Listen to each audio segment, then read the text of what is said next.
Hello everyone, स्वागत है आप सभी का पीसीएस बाई तरुण चैनल पर। जैसे कि आप सभी को पता ही है कि हम मध्य प्रदेश की जीके के क्वेश्चनों को बात कर रहे हैं, मध्य प्रदेश की पूरी डिटेल से बात कर रहे हैं। सिलेक्शन तक बुक के माध्यम से यहाँ पर जो है पूरी वार्तालाप की जा रही है। बहुत सारे हमारे चैप्टर जो है कंप्लीट हो चुके हैं एमपी जीके के, जिसमें हम मध्य प्रदेश का सामान्य परिचय, मध्य प्रदेश का भूगोल, मध्य प्रदेश की अर्थव्यवस्था, मध्य प्रदेश की राज्य व्यवस्था और मध्य प्रदेश की इतिहास के बारे में जो है बात कर चुके हैं।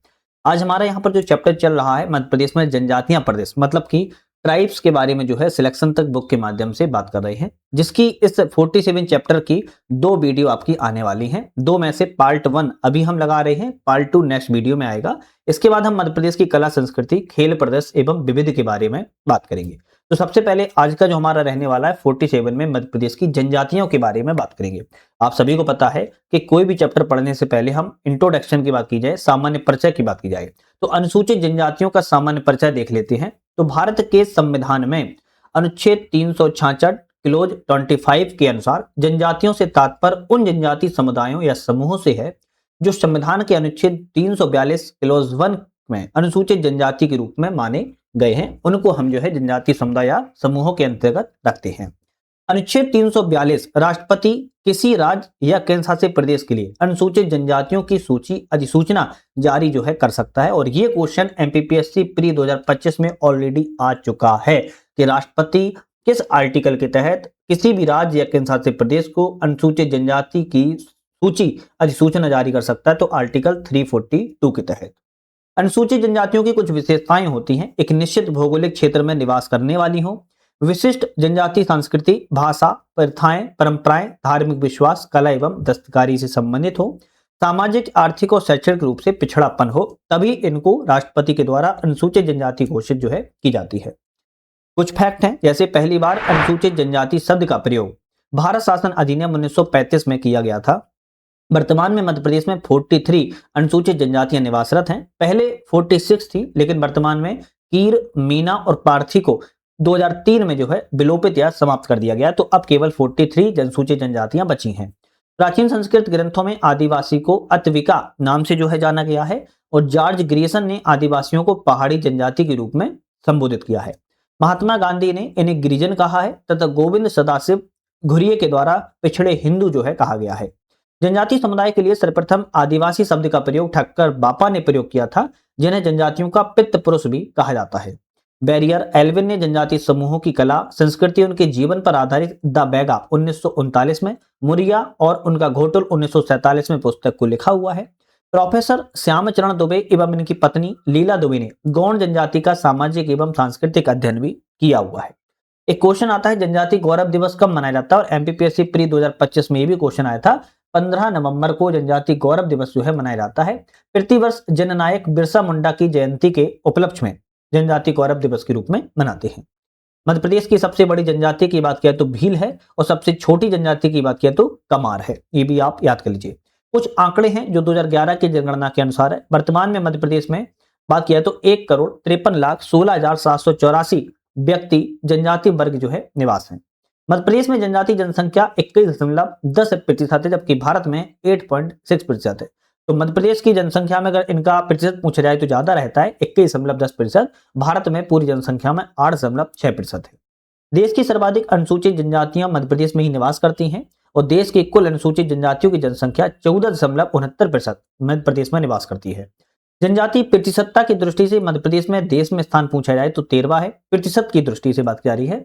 मध्य प्रदेश में सर्वाधिक अनुसूचित जनजातियों की जनसंख्या धार जिले में देखने को मिलती है। मध्य प्रदेश में सर्वाधिक अनुसूचित जनजातियां प्रतिशत की दृष्टि से पूछा जाए तो अलीराजपुर जिले में है, 89% जनसंख्या निवास करती है।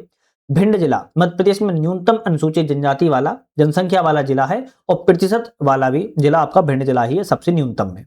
अनुसूचित जनजातीय जनसंख्या का सर्वाधिक 10 की वृद्धि दर वाला जिला बात किया है तो छतरपुर है, जबकि न्यूनतम 10 की वृद्धि दर वाला जिला मंदसौर है। मध्य प्रदेश में सर्वाधिक अनुसूचित जनजातियों का लिंगानुपात पूछा जाए तो 984/1000, मतलब कि 1000 महिलाओं पर अनुसूचित जनजातियों में 984 आपकी महिलाएं जो है मिलती हैं पुरुषों में। अनुसूचित जनजातियों का ग्रामीण लिंगानुपात 986/1000 है और नगरीय क्षेत्र में लिंगानुपात 956/1000 है। मध्य प्रदेश में जनसंख्या जनजाति की 10 की वृद्धि दर की बात किया तो 25.2% देखने को मिलती है। अगर जनसंख्या के आधार पर जनजातियों क्रम की बात किया, सबसे ज्यादा भील है 39%, बात किया है गौंड 33%, कोल 7.62%, कोरकू 4.70% और सहरिया 4.10% आपकी ये प्रतिशतता की दृष्टि से बताया गया है। इनका क्रम कौन सा किसका है। जनजातीय साक्षरता की बात की जाए, जनजातीय साक्षरता में कौन सी सबसे ज्यादा पढ़ी लिखी जनजाति है। जैसे मध्य प्रदेश में अनुसूचित जनजाति जनसंख्या साक्षरता दर की बात किया तो 50.6%, लगभग 50% से ज्यादा ही है। अनुसूचित जनजातियों में पुरुष साक्षरता दर 59.6% है, वहीं महिला साक्षरता दर 41.5% है। सर्वाधिक साक्षरता वाला जिला पूछा जाए तो आप कहेंगे बालाघाट है, और सर्वाधिक साक्षर जनजाति पूछे जाए तो प्रधान है, जो कि 70% जनजाति कही जाती है। प्रधान जनजाति शिक्षित जनजाति के रूप में आती है। मध्य प्रदेश में 7 संभाग, 20 जिले और 89 विकासखंड अनुसूचित जनजाति संभाग जिले मंडल के रूप में नामित जो है किए गए हैं। सर्वाधिक अनुसूचित जनजाति मंडल की बात करें धार जिले में है 12 मंडल। सर्वाधिक अनुसूचित जनजाति जिले की बात करें तो इंदौर संभाग में 7 है। मध्य प्रदेश में जनसंख्या के आधार पर जनजाति क्रम भील, गोंड, कोल, कोरकू एवं सहरिया है, जैसे कि भी मैंने आपको पिछले पार्ट में बताया था। मध्य प्रदेश में राज्य अनुसूचित जनजाति आयोग अधिनियम 1995 में 24 मई 1995 को राज्यपाल के द्वारा अनुमति प्राप्त हुई थी, और यह अधिनियम पहली बार मध्य प्रदेश राजपत्र असाधारण में 29 जून 1995 को जो है प्रकाशित किया गया था। मध्य प्रदेश में जनजातियों का भौगोलिक विस्तार की अगर बात की जाए तो मध्य प्रदेश की अधिकांश जनजातियों का संकेंद्रण पूर्वी, दक्षिणी और पश्चिमी भाग में देखने को मिलता है। कौन से भाग में? एक तो ईस्ट वाले, दूसरा साउथ वाले और तीसरा पश्चिम वाले। जो नॉर्थ वाला हिस्सा है वहां मिलती तो है पर कम मात्रा में मिलती है। उत्तरी क्षेत्र में सहरिया जनजाति निवास करती है, पश्चिमी क्षेत्र में भील जनजाति निवास करती है और इसकी उपजातियां भी निवास करती हैं। मध्य क्षेत्र में पारधी, गौंड जनजातियां निवास करती है। पूर्वी क्षेत्र में बेंगा, कौल, गोंड, पनिका, मुड़िया एवं उराव जनजाति निवास करती है, और दक्षिणी क्षेत्र में भारिया एवं कोरकू जनजातियों का निवास स्थान देखने को मिलता है। मैप के माध्यम से समझें तो देखो जाए तो उत्तर में देखोगे तो आप कहेंगे सहरिया, खैरवार, सौर जनजाति निवास करती है।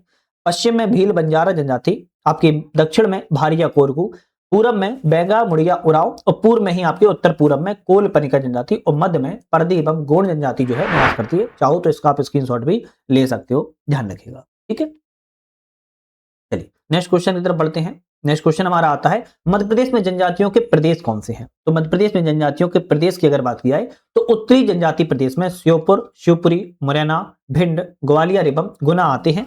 इसमें जनजातियों की बात किया तो सहरिया, खैरवार, सौर जनजाति पाई जाती है। वहीं पश्चिमी जनजाति क्षेत्र में अलीराजपुर, झाबुआ, बड़वानी, धार, खरगोन, खंडवा, बुरहानपुर, मंदसौर, रतलाम आता है। भील उसकी उपजातियां पाई जाती हैं। पूर्वी जनजाति क्षेत्र के अंतर्गत शहडोल, सिंगरौली, अनूपपुर, उमरिया, सीधी, कटनी आते हैं। बेंगा, कोल, गोंड, पनिका, मुड़िया, उराव जनजाति पाई जाती हैं। मध्य एवं दक्षिणी में डिंडोरी, मंडला, बैतूल, सिवनी, छिंदवाड़ा, पाडुरना, हरदा, बालाघाट आता है, जिसमें गोंड, भारिया, कोरकू, प्रधान, बैगा जनजाति जो है निवासरत या जनजातियां पाई जाती है। जनजातियों संबंधित कुछ संवैधानिक प्रावधान भी है, जैसे सामाजिक प्रावधान, आर्थिक प्रावधान, शैक्षणिक प्रावधान, सांस्कृतिक प्रावधान, प्रशासनिक संस्थागत प्रावधान, समितियां एवं आयोग के बारे में बात की गई है। सबसे पहले हम सामाजिक विकास से संबंधित प्रावधान की बात की जाए तो आर्टिकल 15, वैसे चाहो तो इसको स्किप कर देते हैं क्योंकि आप लोगों ने ऑलरेडी पढ़ा हुआ है पॉलिटी में। आप चाहो तो इसका स्क्रीनशॉट ले लो क्योंकि टाइम वेस्ट करने से कोई मतलब तो है नहीं, है ना। तो यहाँ पर आप चाहो तो इसका स्क्रीनशॉट ले लो क्योंकि ये आपके संवैधानिक प्रावधान है और आपने ऑलरेडी जो है पहले पढ़े हुए होते हैं। ऐसा तो है नहीं कि नहीं पढ़े हैं, तो पढ़े हुए होते हैं। तो एक बार हम चाहते हैं कि आप इसका स्क्रीनशॉट ले लो या फिर आप अपने थोड़ा सा याद कर लेना। ठीक है, संवैधानिक प्रावधान को हम स्किप करते हैं। समितियां और आयोग हैं, इनको जरूर देख लेते हैं, समितियां और आयोग को। तो यहाँ पर यूएन डेवर आयोग 1950 में गठित किया गया था। इसका उद्देश्य जनजातियों की समग्र स्थिति का अध्ययन करना और सुधार करना। 1973 में विशेष पिछड़ी जनजाति समूह पीबीटी श्रेणी जो है यहाँ पर बनाई गई थी। दूसरी बनी थी भूरिया समिति 1991 में। उसका उद्देश्य था जनजातीय क्षेत्रों में पंचायती राज व्यवस्था की सिफारिश करना। पैसा अधिनियम 1996 इसी समिति भूरिया समिति के आधार पर ही गठित किया गया था। इसके बाद आदिवासी सलाहकार परिषद का गठन किया गया था। भारतीय संविधान अनुच्छेद 244 क्लोज 1 के तहत संबंधित राज्य के मुख्यमंत्री अध्यक्ष होते हैं, अधिकतम 20 सदस्य होते हैं मुख्यमंत्री के सहायक। वर्तमान में आदिवासी सलाहकार परिषद भारत के 10 राज्यों में लागू है, जिसमें हिमाचल प्रदेश, मध्य प्रदेश, छत्तीसगढ़, उड़ीसा, आंध्र प्रदेश, तेलंगाना, झारखंड, महाराष्ट्र, गुजरात एवं राजस्थान। ये सलाहकार परिषद लागू करने वाले राज्य हैं, जो कि 10 राज्य हैं, जो कि भारत में आदिवासी सलाहकार परिषद के रूप में जो है गठित किए गए हैं। राष्ट्रीय अनुसूचित जनजाति आयोग की अगर बात किया तो आर्टिकल 338 ए के तहत है। 19 फरवरी 2004 को इसका गठन किया गया था।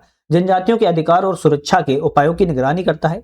एक अध्यक्ष होता है, एक उपाध्यक्ष होते हैं, 3 अन्य सदस्य होते हैं, जिसमें एक महिला अनिवार्य होती है। अध्यक्ष आपकी बात किया तो अंतर सिंह कैबिनेट मंत्री का दर्जा प्राप्त होता है। पैसा अधिनियम 1996 की बात किया तो पूरा नाम पंचायत अनुसूचित क्षेत्रों का विस्तार अधिनियम है। इसकी सिफारिश भूरिया समिति के आधार पर की गई थी और 24 दिसंबर 1996 को इसको लागू किया गया था। प्रावधान है कि जल, जंगल, जमीन और संसाधनों पर अधिकार दिलाना 10 राज्यों में लागू है, जिसमें मध्य प्रदेश, महाराष्ट्र, गुजरात, राजस्थान, आंध्र प्रदेश, तेलंगाना, हिमाचल प्रदेश, छत्तीसगढ़, उड़ीसा एवं झारखंड। मध्य प्रदेश में लागू 15 नवंबर 2022 को राष्ट्रपति द्रौपदी मुर्मू की शहडोल के लालपुर गांव से किया गया है। क्षेत्रीय कार्यान्वयन में मध्य प्रदेश के 89 विकास खंडों में पैसा अधिनियम जो है लागू है। कुछ प्रमुख अनुसूचियां हैं, जैसे 5वीं अनुसूची इंपोर्टेंट है। जनजातीय सलाहकार परिषद की व्यवस्था की गई थी। इसमें भारत में अनुसूचित क्षेत्रों, अनुसूचित जनजातियों के प्रशासन और नियंत्रण से संबंधित प्रावधान शामिल है। इस अनुसूची के अंतर्गत मध्य प्रदेश का अनुसूचित जनजातीय क्षेत्र कवर किया गया है। दूसरी आती है 6वीं अनुसूची, जो कि असम, मेघालय, त्रिपुरा, मिजोरम राज्यों में जनजातीय क्षेत्रों के प्रशासनिक प्रावधानों से संबंधित है, ध्यान रखिएगा। तो अनुसूचियों में 5वीं और 6वीं अनुसूची एक ऐसी है जो कि आपकी अनुसूचित जनजातियों से संबंधित है। इसको आप कहीं ना कहीं याद जरूर कर लिएगा। अब मध्य प्रदेश में प्रमुख जनजातियां आती हैं और इन जनजातियों को हम एक एक करके जरूर बात करने वाले हैं। तो मध्य प्रदेश में प्रमुख जनजातियों में भील, गोंड, कोल एवं कोरकू होंगी। विशेष पिछड़ी जनजातियों में सहारिया, बैगा, भारिया होंगी और घुमंतू जनजातियों में बंजारा, परधी, पनिका, बिंजवार, भिम्मा, उराव, कंजर, बैरागी, सासी, नट, भाटू इत्यादि आपकी जनजातियां होंगी। देखो, हम हर एक जनजाति की बात यहाँ पर करने वाले हैं, तो ऐसा नहीं है कि सिर्फ एक ही दो जनजातियों की बात करेंगे, सभी जनजातियों की यहाँ पर बात करेंगे जो कि इंपोर्टेंट है।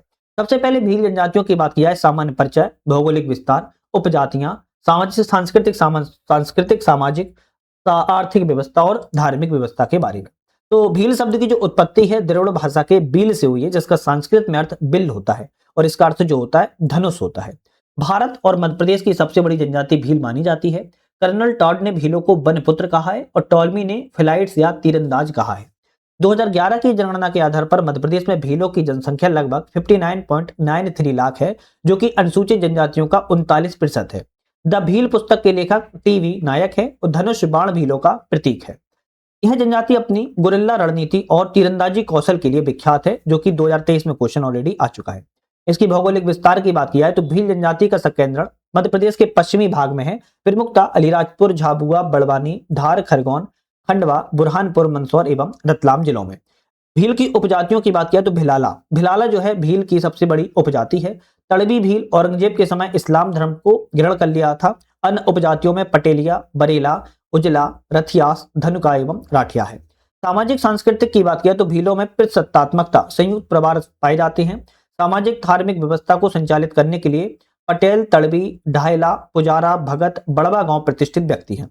प्रतिष्ठित व्यक्तियों में पटेल गांव का सर्वोच्च प्रशासनिक अधिकारी होता है। तड़बी पटेल का सहायक होता है और ढायला गांव के वयोवृद्ध को ढायला जो है कहा जाता है। भील के बारे में बात किया तो पुजारा का कार्य पर्व त्योहार, शादी विवाह के अवसर पर पूजा पाठ संपन्न करवाना होता है। एक बड़वा होता है, गांव के डॉक्टर कहे जाते हैं। कोटवार गांव का चौकीदार या हरकारा कहते हैं। भगत भीलों का सबसे पवित्र व्यक्ति होता है और भाजगड़िया विवाह में मध्यस्थता करने वाले को भाजगड़िया कहते हैं। भीलों का ग्राम पुरखा जो कृषि कर्म का ज्ञाता रहा हो, मृत्यु के बाद खेड़ो देव के रूप में जो है स्थापित किया जाता है। भील जनजाति संसार की सबसे अधिक श्रृंगार प्रिय, गहना प्रिय, रंग प्रिय जनजाति के रूप में जानी जाती है। गोत्र की बात किया, सर्वेक्षण के अनुसार भीलों के 71 गोत्र बताए गए हैं। बोली की बात किया तो भीलों की बीली भाषा है। बीली भाषा पर मालवी बोली जो है स्पष्ट छाप देखी जा सकती है। विवाह की बात किया तो भगोरिया, गोल गधेड़ो विवाह, परीक्षा विवाह भी इसको कहते हैं। दापा प्रथा, भीलों में दहेज प्रथा को दापा प्रथा कहा जाता है। इसके लिए उन्मूलन सरकार ने 2016 में साथीदार अभियान के नाम से चलाया था। विवाह विच्छेद में तिनका तोड़ना, पत्तों चीरना, पति के द्वारा पगड़ी फाड़ना, ये आपके संबंध विच्छेद हैं। मृत्यु संस्कार में भीलों में मृत शरीर को जलाने, गाड़ने और जल दाग करने की प्रथा जो है प्रचलन में देखने को मिलती है। तो भील जनजातियों के बारे में सारी चीजों पर हमने यहाँ पर एक एक करके बात की है। कुछ और भी है, जैसे एक डाम प्रथा होती है जो मृतक के शव को दागने से संबंधित है। दूसरा, बच्चों को बीमारी से बचाने के लिए झाड़ फूंक करने वाले को गर्म सलाखों से दाग देते हैं। कुछ प्रमुख पर्व है, जैसे भगौरिया और दिवासा, ये पर्व है। अब भगौरिया पर्व के बारे में समझे, 7 दिनों तक चलने वाला प्रण या सांस्कृतिक पर्व कहा जाता है। मध्य प्रदेश सरकार के द्वारा भगौरिया पर्व को 2025 में मध्य प्रदेश का राजकीय पर्व जो है घोषित किया जा चुका है। होली के एक सप्ताह पूर्व फागुन मास में इसका आयोजन किया जाता है। मालवा क्षेत्र के विशेष स्थानों पर आयोजन होता है। बालपुर, अलीराजपुर का भगौरिया सर्वाधिक प्रसिद्ध क्या है, त्योहार है या पर्व है। भगोरिया पर्व 3 चरणों में मनाया जाता है, गुलालिया, गोल गधेड़ो, उजाड़िया। ये तीनों नाम याद कर लेना, आते हैं एग्जाम में, गुलालिया, गोल गधेड़ो एवं उजाड़िया। लोक नृत्य की अगर बात किया तो भगोरिया, ढोइया नृत्य, गहर गैर होली के अवसर पर, गरबी दीपावली के अवसर पर एवं गोल गधेड़ो लोक नृत्य मनाए जाते हैं। लोक नाट्य की बात किया तो भील में भगोरिया, गबरी नाट, घूमर लोक नाट्य है। वाद्य यंत्र की बात किया, नृत्य संगीत में भीली जनजाति ढोल, मादंग, कुंडी, ढाक, फपेरिया, बांसुरी आदि का प्रयोग करती है। चित्रकला में पिथौरा चित्रकला भीलों के लिए प्रसिद्ध चित्रकला है। पिथौरा चित्रों में देवी देवताओं का प्रतिनिधि पशु घोड़ा बनाया जाता है, ध्यान रखिएगा। और इसकी प्रमुख कलाकार में पेमा फतिया, भूरी बाई है। पिथौरा चित्रकला बनाने वाले को लिखंदर या लिखिंद्रा कहते हैं। मध्य प्रदेश के अलीराजपुर के भीलों की प्रमुख कला पंजदारी है। नंदना प्रिंट नीमच के कपड़े पर भील जनजाति अधिक प्रयोग जो है करती है। पिथौरा पूजा के दौरान स्थानीय पुजारी बड़वा ढाक वाद्य के साथ जो है गायन एवं अनुष्ठान जो है करते हैं। बड़ेश्वर मेला की बात किया तो बड़ेश्वर मेला भीलों का कुंभ के रूप में जाना जाता है। यह मेला कोटा राजस्थान में आयोजित किया जाता है। भीलों का कुंभ माही, सोम और जाखम नदियों के संगम पर जो है लगता है। माही नदी की बात किया तो आदिवासियों की गंगा जो है कहलाती है। धार्मिक विश्वास मान्यताओं की बात किया तो भीलों का धर्म की बात किया तो आत्मवादी है। भील जनजाति घोड़े के प्रति श्रद्धा रखते हैं और सर्प की पूजा करते हैं।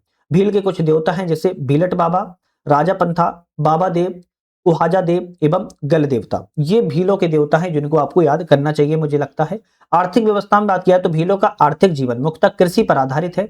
भीलों के द्वारा की जाने वाली झूम कृषि को चिमाता या दहिया के नाम से जाना जाता है। इसके अलावा मजदूरी, व्यवसाय, शिकार आदि भीलों के प्रमुख आय के स्रोत है।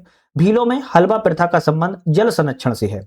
निवास स्थान की बात किया तो भीलों के निवास स्थान को फाल्या कहते हैं। मकान झोपड़ियों को कू कहा जाता है। फाल्या का प्रमुख पटेल होता है। खाद्य पदार्थों में प्रिय पदार्थ तड़वी या रबड़ी इनका प्रिय पदार्थ है और मक्के का जो है अनाज के रूप में बहुत ज्यादा प्रमुख है। भारत सरकार ने 30 जुलाई 2018 को मध्य प्रदेश के झाबुआ जिले के कड़कनाथ मुर्गे को जीआई टैग दिया हुआ है, आप सभी को पता होगा। और महेश शर्मा को झाबुआ का गांधी कहा जाता है। दूसरी जनजाति आती है गोंड जनजाति, जो कि गोंड जनजाति इतिहास में बहुत ज्यादा महत्वपूर्ण मानी जाती है। गोंड जनजाति का सामान्य परिचय, भौगोलिक स्थिति विस्तार, उपजातियां, सामाजिक, सांस्कृतिक, आर्थिक व्यवस्था और धार्मिक जीवन के बारे में बात करेंगे। तो सेम हर जनजाति के बारे में बात करने वाले हैं। हालांकि हम अपने चैनल पर यहाँ हमारा ऐप आ चुका है जिसका यूपीएससी नेट नाम है। इस पर हम यूनिट 10 आपकी प्रॉपर हर एक चैप्टर की बात कर चुके हैं। आप चाहो तो इसको जो है एक बार ज्वाइन करके भी जो है देख सकते हो। सामान्य परिचय, गोंड की बात किया तो गोंड की उत्पत्ति कोंड शब्द से हुई है जिसका अर्थ पर्वत होता है। गोंड जनजाति द्रविड़ियन मूल की जनजाति है। गोंड जनजाति मध्य प्रदेश की दूसरी सबसे बड़ी जनजाति है। गोंड जनजाति अपने आप को कोयतुर या कोयतोर मानती है। 2011 की जनगणना के अनुसार मध्य प्रदेश की इनकी जनसंख्या 50.93 लाख है, जो कि अनुसूचित जनजातियों का 33% है। गोंड मध्य प्रदेश में क्षेत्रफल के आधार पर सबसे बड़ी जनजाति समूह के अंतर्गत आती है। लिंगो आख्यान में आदि पुरुष धर्म परिवर्तक गोंड उत्पत्ति जो है बताई गई है। भौगोलिक विस्तार की बात किया तो गोंड जनजाति का विस्तार मध्य प्रदेश के दक्षिण पूर्वी भाग में फैला हुआ है, नर्मदा घाटी के दोनों ओर, जिसमें जिले में मंडला, डिंडोरी, बालाघाट, सिवनी, छिंदवाड़ा आदि जिलों में निवास करती है। इसके अतिरिक्त है बैतूल, नर्मदापुरम, पाडुरना, शहडोल, सागर, दमोह, सतना, खंडवा, बुरहानपुर, सीहोर, रायसेन, नरसिंहपुर में भी जो है निवास करने को देखी जाती है। गोंड की उपजातियों की बात किया 30 से ज्यादा उपजातियां देखने को मिलती हैं, लेकिन व्यवसाय के आधार पर, संपत्ति के आधार पर इनका वर्गीकृत किया जाता है। प्रधान पूजा पाठ करने वाले होते हैं। ओझा तांत्रिक क्रिया के होते हैं। अगरिया लोहे का कार्य करती है। सोलाहस बढ़ई का काम करते हैं। और कोयला भूतिस नाचने गाने वाले होते हैं। संपत्ति के आधार पर राजगौंड अधिक संपत्ति वाले होते हैं और धुरगौंड की बात किया तो कम संपत्ति वाले होते हैं। इनकी उपजातियों में वर्गीकृत किया गया है। सामाजिक सांस्कृतिक की बात किया तो गोंड समाज पितृसत्तात्मक समाज है। पंचायत का प्रमुख मुकद्दम कहलाता है। मुकद्दम की सहायता के लिए कोटवार की नियुक्ति की जाती है। गुनिया, बरुआ, ओझा तांत्रिक क्रिया करते हैं। गोंड जनजाति गुदना प्रिय जनजाति के रूप में जानी जाती है। गोंड जनजाति का युवा ग्रह घोटुल कहलाता है। गोंड जनजाति की उपजाति प्रधान शाखा सर्वाधिक जो है शिक्षित मानी जाती है, 70% से ज्यादा।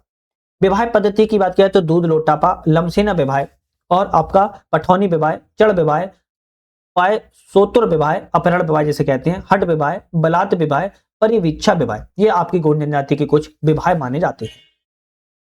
भाषाओं की बात की है गोंड जनजातियों में तो गोंडी, डोरली, हलबी, भतरी जो है गोंड जनजाति की भाषाएं हैं। प्रमुख पर्व त्योहार की बात किया तो मेघनाथ, मड़ई, लारूकाज, छेरटा, बिदरी, पकपंथी, हरदिली, नवाखानी, घेला, बीदड़ी और मांडवरा, ये कुछ जो है पर्व है।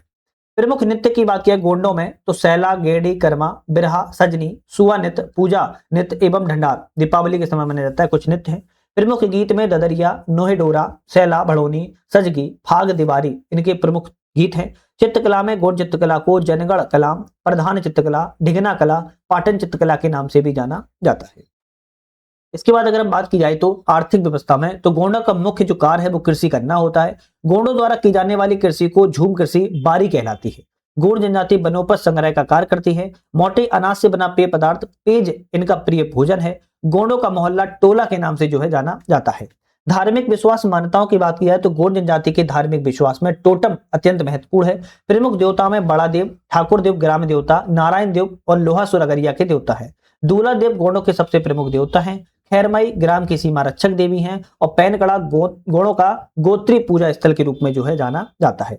तीसरी हमारी आती है कोल जनजाति, जिसमें हम वही सामान्य परिचय, भौगोलिक विस्तार, उपजातियां, सामाजिक, सांस्कृतिक, आर्थिक व्यवस्था और धार्मिक व्यवस्था के बारे में बात कर लेते हैं।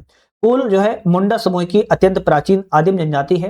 कोल आष्टक परिवार से संबंधित है। रामायण काल की सबरी माता जो थी कोल जनजाति से ही संबंधित थी। कोल मध्य प्रदेश की तीसरी बड़ी जनजाति है। 2011 की जनगणना के अनुसार 11.67 लाख जनसंख्या पाई जाती है, जो कि अनुसूचित जनजाति का 7.62% है। कोयले के काम में लिप्त होने के कारण इनका नाम कोल जो है पड़ गया है। बात किया भौगोलिक विस्तार की, तो मूल निवास स्थान रीवा के बर्दी राजा क्षेत्र कुराली को माना जाता है। उत्तर पूर्वी क्षेत्र बिंद कैमूर क्षेत्र में निवास करती हैं, जिसमें रीवा, सीधी, सतना, शहडोल, जबलपुर, मंडला जिले शामिल हैं। उपजातियों में रौतिया, रौतेला, रौतेले, भवतिया, कठोतिया, मवासी, रेवरिया आदि उपजातियां हैं। कोलों में गोत्रों की संख्या 7 मानी जाती है। सामाजिक सांस्कृतिक की बात किया तो कोलों में सामाजिक संगठन की संरचना बहुत ही सुव्यवस्थित है। कोल जनजाति की पंचायत को गोहिया जो है कहा जाता है। पंचायत के मुखिया को मुकद्दम कहा जाता है। कोल जनजाति की पंचायत में मुकद्दम, बरुआ, भुईहार, निहुतिया, पंडा, देवार प्रमुख होते हैं। लोक नृत्य की बात की है तो कोल दहका, कहिरा, दोतलिया नर्दी नृत्य हैं और लकोड़ा कोल जनजाति के बच्चों का पारंपरिक खेल है। चलिए विवाह पद्धति की बात कर लेते हैं। कोलों की विवाह जो पद्धति है वो हिंदू प्रथा के अनुसार देखने को जो है मिलती है। कोल जनजाति में बहु विवाह प्रथा जो है प्रचलन में है। इन विवाहों की बात करें तो मगनी विवाह, राजाबाजी विवाह, विधवा विवाह इत्यादि प्रचलन में है। आर्थिक व्यवस्था की कोलों की बात करें तो कृषि और कोयला पर जो है इनकी खानों पर निर्भर रहते हैं। कोल वन विभाग में वन उपज का जो है संग्रहण करते हैं। कोल जनजाति का निवास स्थान की बात करें तो कोलिन टोला के नाम से जो है जाना जाता है। धार्मिक अगर विश्वास की बात की जाए तो कोल जनजाति किसी भी संकट में अपने देवी देवताओं गुनिया, पंडा, बरुआ में जो है शरण में जाते हैं। बाकी है प्रमुख देवता की, तो ठाकुर देव, शूरदेव, इंद्रदेव, चंद्रदेव, बड़वा देव, अहीर बाबा, वन सती देवी इत्यादि इनके प्रमुख देवता हैं। बघेलखंड के कोल शारदा माई मेहर वाली को जो है मानते हैं, ध्यान रखिएगा। नेक्स्ट बात कर लेते हैं यहाँ पर। नेक्स्ट हमारी आती है कोरकू जनजाति, जिसमें सामान्य परिचय, भौगोलिक विस्तार, उपजातियां, सामाजिक सांस्कृतिक, आर्थिक व्यवस्था, धार्मिक व्यवस्था के बारे में बात करेंगे। कोरकू में आष्टक प्रजाति से संबंधित है, जो कि मुंडा कोलरियन परिवार की एक शाखा है। कोरकू अपने आप को रावण का जो है वंशज मानती है। उनकी उत्पत्ति महादेव से मानी गई है। कोरकू का अर्थ जो होता है मानवों का समूह होता है। कोरकू राजपूतों को अपने पूर्वज मानते हैं।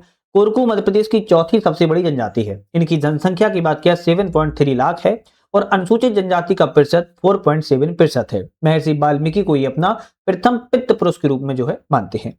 अगर हम कोरकू के भौगोलिक विस्तार की बात करें तो मध्य प्रदेश में सतपुड़ा पर्वत क्षेत्रों में इनका निवास है और छिंदवाड़ा, बैतूल, नर्मदापुरम, खंडवा, बुरहानपुर जिलों में इनको देखने को मिलता है। उपजातियों में बावरिया, बंदोरिया, दुलारिया, रूमा और नहाला इनकी उपजातियां हैं।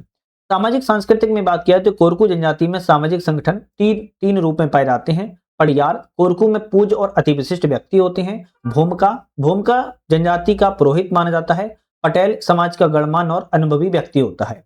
कोरकू के गांव या समाज का संचालन करने के लिए पंचायत होती है। बोलियों में हो, मुंडारी, संथाली बोलियां मुंडा परिषद के अंतर्गत आती हैं। सिडोली प्रथा की बात करें तो कोरकू अपने पूर्वजों को पितृ में शामिल करने के लिए मानते हैं। विवाह प्रथाओं में कोरकू में 4 प्रथाएं देखने को मिलती हैं। कोरकू एक से अधिक पत्नी जो है रख सकते हैं।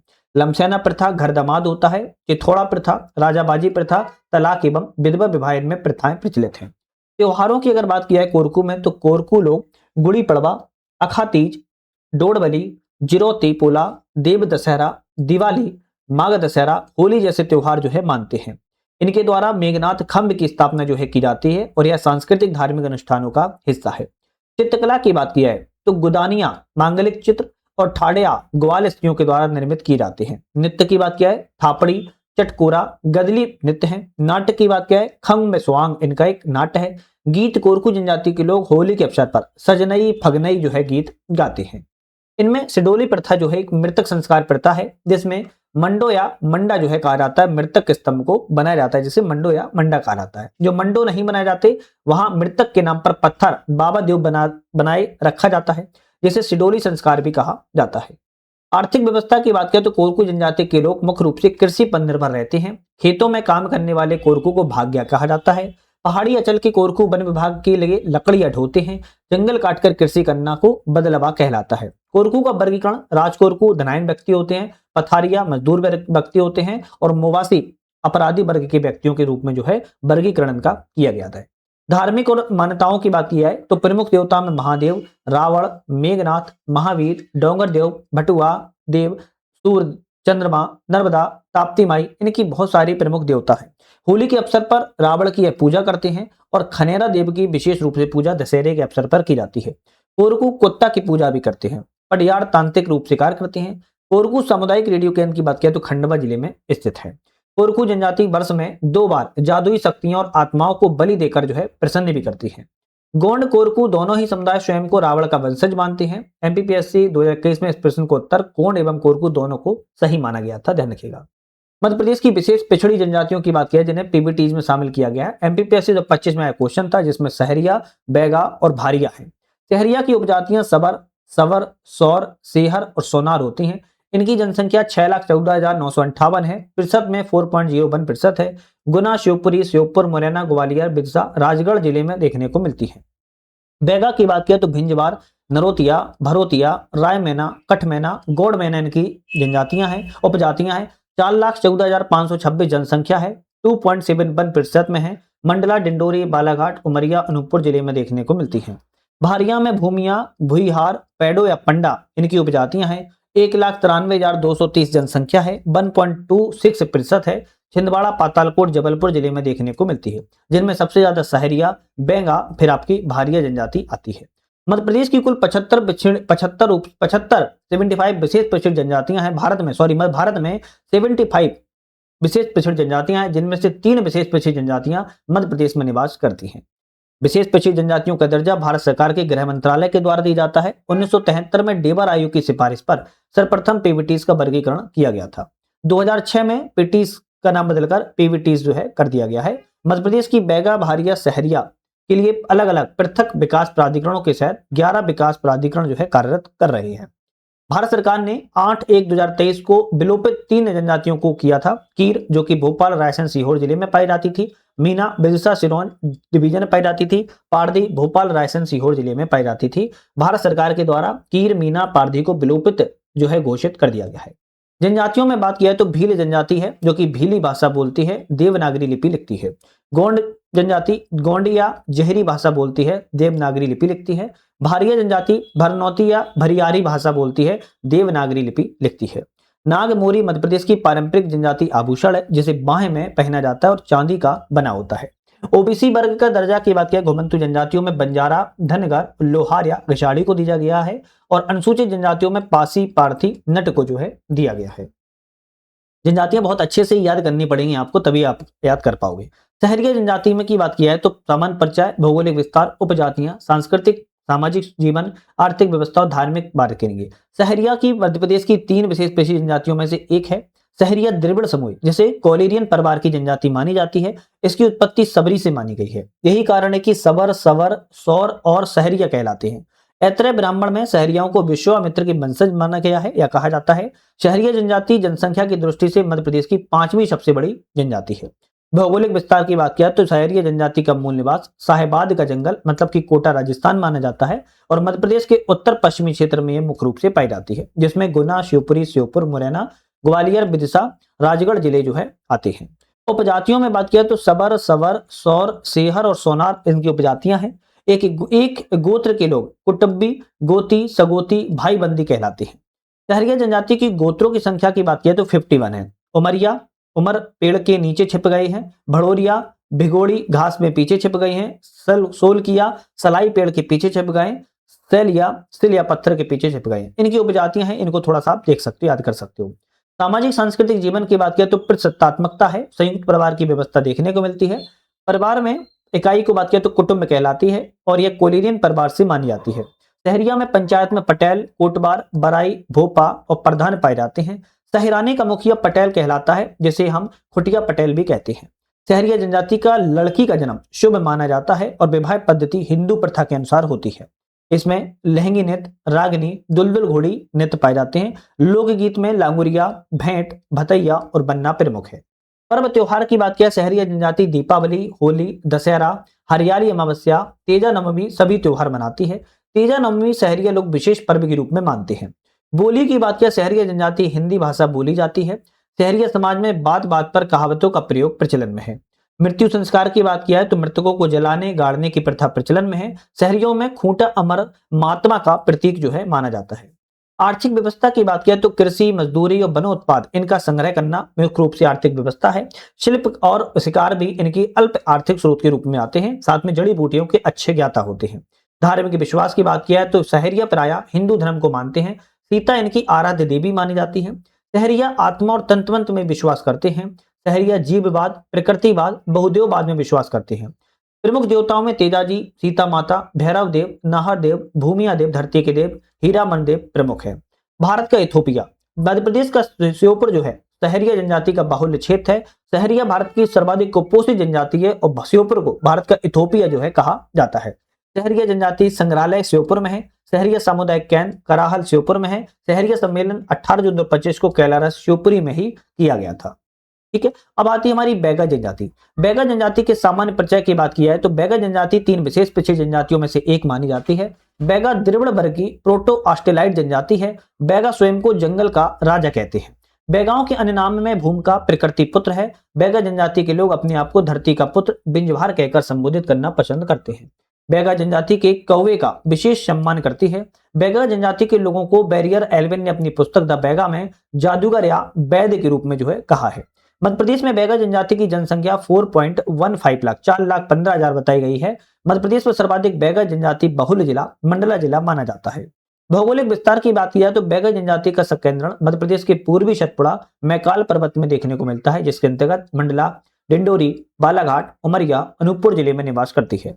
डिंडोरी जिले के समनापुर विकासखंड के अंतर्गत 52 गांवों को मिलाकर बैगाचक कहा जाता है। इनकी उपजातियों की बात किया तो इतिहासकार रसेल ने बैगाओं की 7 उपजातियां बताई हैं, जिनमें बिंजवार, भरौतिया, नरौतिया, राय मैना, कठ मैना, कुंदी, गोड़ मैना एवं नाहर है। इसमें भरौतिया बैगा जनजाति की उच्च स्थान प्राप्त करती हैं। गोड़ मैना बैगा जनजाति के निम्न स्थान प्राप्त करती हैं और गोड़ मैना जनजाति के लोग बंदर को मारकर खाते हैं। बिंजवार बैगाओं की सबसे अधिक विकसित और सभ्य उपजाति जो है मानी जाती है। सामाजिक सांस्कृतिक की बात किया तो बैगा जनजाति प्रतिसत्तात्मकता पुरुष प्रधान है। बैगा अधिकांश एकल परिवार में रहते हैं। बैगा समाज की पंचायत अत्यंत महत्वपूर्ण होती है। बैगाओं में मुख्य रूप से 5 गोत्र होते हैं। पंच मुकद्दम गांव का मुखिया, दीवान मुकद्दम का सहायक, कोतवार शासकीय सेवक होता है, दवार या देवार गांव का पुरोहित पंडा होता है, समरथ गांव के सामाजिक कार्य अतिथियों के आने पर राशन का प्रबंधन करता है। निवास स्थान की बात किया तो बैगाओं के गांव को पूर्वा कहा जाता है। बैगा लोग नया मकान बनाते समय दीवारों पर मिट्टी से नोहे डोरा बनाते हैं, एक प्रकार की भित्ति चित्र होता है। विवाह संस्कार बैगाओं में बहुपत्नी प्रथा रखने की है। कसर कौवा स्थापना बैगा के विवाह संस्कार हैं और 6 पत्नियां देखने को मिलती हैं विवाह की। लमसेना, मंगनी विवाह, उठवा विवाह, चोर विवाह, पैठुल विवाह एवं उधारिया विवाह। मृत्यु संस्कार में सबको दफनाने और जलाने की दोनों प्रथाएं प्रचलित हैं। बैगा जनजाति में सामरा प्रथा, नहावल प्रथा मृत्यु संस्कार से संबंधित है। नृत्य में बात किया तो परधौनी, कर्मा, सजनी, दीवानी, बिलमा, रीना, सैला, दादरिया, भड़ौनी, सुआ नृत्य और लंगोटी नृत्य इनमें प्रमुख है। प्रमुख नृत्य शैलियों में बात किया तो लंगड़ा, झूमर, रागनी, झरनी है। कर्मा नृत्य की बात किया तो बैगा का प्रमुख लोक नृत्य है। कर्मा नृत्य को गिनीज वर्ल्ड रिकॉर्ड में शामिल किया गया है। अन्य नाम बात किया तो लोक नृत्य का राजा भी कहा जाता है। पर्व त्योहार की बात किया तो बैगा लोग रतौना, रसनवा, बिदरी, हरेली, नवा, दशहरा, दीपावली, छेड़ता, फागा, जवारा त्योहार मनाते हैं। साथ में बैगा जनजाति रतौना पर्व में मधुमक्खियों की पूजा जो है करते हैं। बैगा जनजाति शहद पर्व भी मनाती है। बिदरी या बिदरी बैगाओं के बीच बोने का त्योहार होता है। धार्मिक विश्वास मान्यताओं की बात किया तो बैगा बहुदेववादी प्रकृति पूजक होते हैं। बैगा उड़द की दाल, साल वृक्ष की पूजनीय मानते हैं। साल साज वृक्ष को बूढ़ा देव को निवास होता है। ये शाकाहारी और मांसाहारी दोनों प्रकार के होते हैं। बैगा जादू टोना में अत्यधिक विश्वास करते हैं। बूढ़ा देव पीढ़ियों की रक्षा करने वाले देवता होते हैं। ठाकुर देव गांव सृष्टि की रक्षा करते हैं। दूल्हा देव बीमारियों से रक्षा करने वाले हैं। खैरमाई बैगाओं की ग्राम देवी हैं। बगेश्वर खेबार खेती करते हैं। नारायण देव बैगाओं के कुल देवता होते हैं। आर्थिक व्यवस्था की बात करें तो बैगा जनजाति गाय को लक्ष्मी मानते हैं। मक्का का संग्रहण करते हैं। बैगा बांस शिल्प के सिद्धस्थ शिल्पकार होते हैं। बैगाओं के द्वारा की जाने वाली झूम कृषि को बेबार या पोंडू भी कहा जाता है। बैगा जनजाति खेती में हल का प्रयोग नहीं करती है। मक्का का पेज बैगाओं का सबसे प्रिय पदार्थ होता है। बैगाओं का निवास समूह निवास करती है। बैगाओं के मकानों को टोला टोला कहा जाता है। ध्यान रखिएगा, क्या टोला कहा जाता है। चलिए नेक्स्ट आता है भारिया जनजाति। भारिया जनजाति का सामाजिक परिचय में तीन विशेष पिछड़ी जनजातियों में आपकी भारिया भी है। भारिया द्रविड़न कोलिरियन समूह की है और भारिया गोंडों को अपना बड़ा भाई राजा कर्णदेव को अपना पूर्वज जो है मानती है। भौगोलिक विस्तार की बात किया तो इनका संकेंद्रण छिंदवाड़ा जिले के पातालकोट तामिया विकासखंड में देखने को मिलता है। जबलपुर छिंदवाड़ा जिलों में निवास करती है। भारिया जनजाति को आदिम जनजाति के रूप में मान्यता प्राप्त है। भूमिया भुईहार पेंडो इनकी उपजातियां हैं। गोत्र की बात किया तो लोग कुटुंबी गोती सगोती भाई बंधु कहलाते हैं। भारिया जनजाति के गोत्रों की संख्या 51 है। मुख्यतः 16 गोत्र ही माने जाते हैं, जिनमें खमरिया, भरदिया, अंगारिया, बगोरिया और चलथिया है। सामाजिक सांस्कृतिक की बात किया है तो प्रसत्तात्मकता रूढ़िवादी होता है। इनका संगठन मजबूत और रूढ़ियों में से बंधा हुआ देखने को मिलता है। गांव का मुखिया पटेल कहलाता है। भारिया का पंचायत के पंच का सम्मान समाज महत्वपूर्ण भूमिका निभाते हैं। पंच जो होते हैं पटेल, भूमिका, पडियार, कोटबार गांव का वशिष्ठ व्यक्ति होता है। विवाह की बात किया तो मंगनी, लमसेना, राजी बाजी विवाह, विधवा विवाह, भारियाओं में बहु विवाह जो है बहुत ज्यादा प्रचलन में है। मामा बुआ के लड़के लड़कियों में विवाह सर्वोत्तम माना जाता है। मृतक संस्कार में चतेरा मृतक का स्मृति चिन्ह होता है। नृत्य में भड़म नृत्य, सैतम नृत्य, कर्मा नृत्य, सैला, सुवा, अहिराई नृत्य माने जाते हैं। भड़म नृत्य की बात किया तो भारिया जनजाति का सबसे लोकप्रिय नृत्य है और सैतम नृत्य की बात किया तो भारिया जनजाति का स्त्री प्रधान नृत्य है। त्योहार और पर्व की बात किया तो बिद्री पूजा, नवाखानी पूजा फसल पूजा का त्योहार है। जवारा, दीपावली, गोवर्धन पूजा।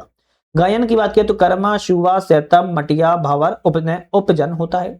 वाद्यंत्र में ढोल, टिमटिमकी, बांसुरी। बोली में भरनौटी, भरियाटी भारिया मूल रूप से है और भरियाटी द्रविड़न मुंडा परिवार की बोली मानी जाती है। आर्थिक व्यवस्था की बात किया तो भारिया जनजाति झूम कृषि दहिया या ढहिया कहलाती है। भारिया जनजाति लघु वनोपज जड़ी बूटी का संग्रहण का कार्य करती है। भारियों के निवास स्थान को ढाना कहा जाता है और इनके मकान जो होते हैं घास फूस मिट्टी से बने होते हैं। धार्मिक विश्वास भारिया बहुदेववादी और प्रकृति पूजक होते हैं। भारिया जनजाति के लोग साल वृक्ष की पूजा करते हैं। प्रमुख देवता में बड़ा देव, बूढ़ा देव भारियों के ग्राम देवता हैं। मुड़वा बाबा गांव के संकट को दूर करते हैं। मेघनाथ खंबा बाबा कहलाते हैं। भीमसेन भारियों के कृषि देवता है और नागदेव होते हैं।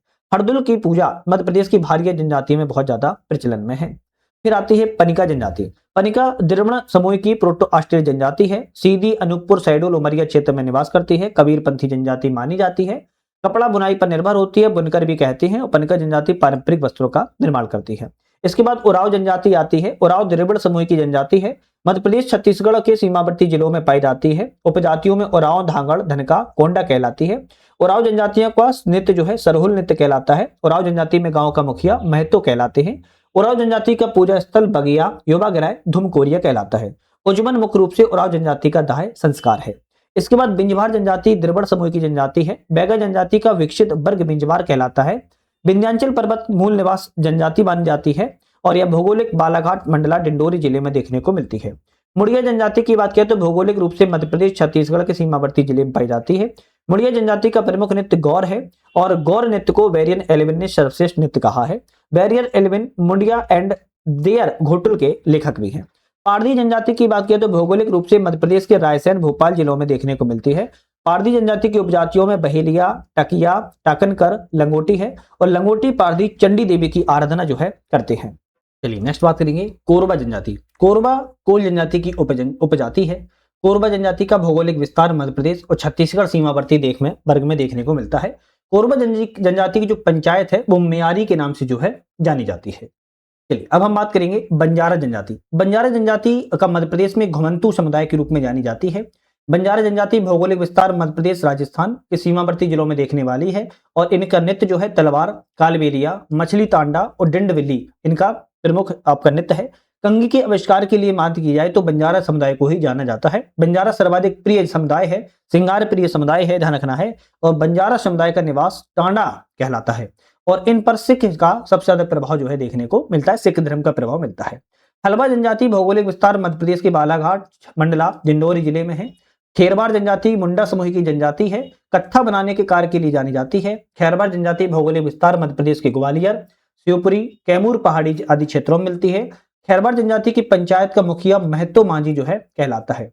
फिर आती है कमार जनजाति। कमार जनजाति की उत्पत्ति महाभारत में कौरव वर्ग से मानी जाती है। कमार जनजाति सीधी, सिंगरौली, शहडोल, अनूपपुर जिलों में निवास करती है। कमार जनजाति का प्रमुख नृत्य बार कहलाता है।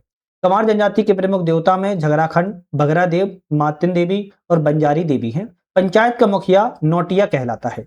शौर या सोर जनजाति। सौर या सोर जनजाति मध्य प्रदेश के टीकमगढ़, छतरपुर, शिवपुरी, सागर, दमोह, श्योपुर जिलों में निवास करती है। सौर या सौर जनजाति भवानी देवी की जो है पूजा करती है। इसके बाद आती है अगरिया जनजाति। अगरिया जनजाति जो है गोंड जनजाति की एक उपजाति है। अगरिया लोग लोहे का आग में गलाकर लोहे की कारीगरी का कार्य करते हैं। अगरिया विश्व में लोहे के प्राचीनतम कारीगर माने जाते हैं। अगरिया की उत्पत्ति आग या अग्नि से मानते हैं। अगरिया जनजाति के प्रमुख देवता लोहासुर कहलाती हैं, जिनका निवास स्थान धरती की आग की धधकती हुई भट्टियों में माना जाता है। अगरिया लोग लोहासुर देवता को काली मुर्गी की भेंट चढ़ाते हैं।